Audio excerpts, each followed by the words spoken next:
Over the course of a 12-year combat sports career that includes 110 boxing, MMA, and kickboxing fights, only one person has been able to knock out current UFC middleweight champion Israel Adesanya, Alex Pereira. The two will meet in the main event of UFC 281 for Adesanya's middleweight championship. Their last two meetings were in kickboxing, but this is mixed martial arts, where the last stylebender reigns supreme.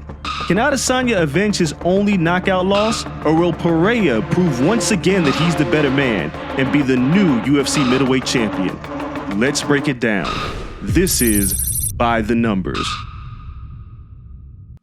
Israel Adesanya's overall record in combat sports is 103-7, a remarkable 93.6% winning percentage. Alex Pereira is responsible for 2 of those 7 losses, one via decision in 2016 and a devastating knockout loss in 2017 that ended up being his last kickboxing bout. A year after that loss, Adesanya signed with the UFC and has been undefeated as a middleweight, going 12-0.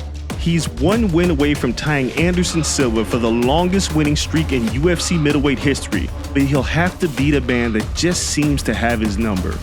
Pereira's career in boxing, MMA, and kickboxing is 40-8, a winning percentage of 93%, with 67.5% of his wins coming by way of knockout. He's undefeated in his brief UFC career with a 3-0 record and 2 knockouts. Will Adesanya's MMA experience be the difference maker? Adesanya has 24 pro MMA fights to Pereira's 7, nearly 3.5 times more bouts than his opponent. But will this be a mixed martial arts fight or a kickboxing bout that just so happens to be inside of an octagon? Neither Adesanya nor Pereira have secured a takedown in their respective UFC careers and prefer to keep things standing up.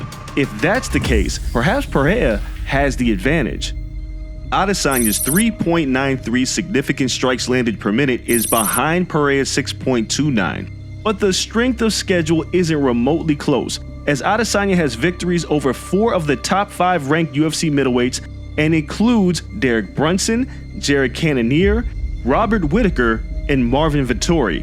The only person he hasn't defeated in the top 5 is his opponent at UFC 281. Meanwhile, Pereira's best win is against Sean Strickland, who sits outside of the top 5. What this will boil down to is just how much Adesanya has improved since being knocked out by Pereira 5 years ago. The number 2 pound-for-pound fighter in the world has nearly cleaned out an entire division in less than 5 years, and is the leader among active middleweights in knockdowns landed with 12, and longest average fight time at 17 minutes and 35 seconds per fight. The last one is key, as Pereira's longest MMA fight is 15 minutes, and spent a majority of his career competing in 3-minute rounds as a kickboxer. Will the last stylebender exercise his demons, or will Pereira prove his dominance and become the UFC champion after just 1 year with the promotion? We'll find out at UFC 281.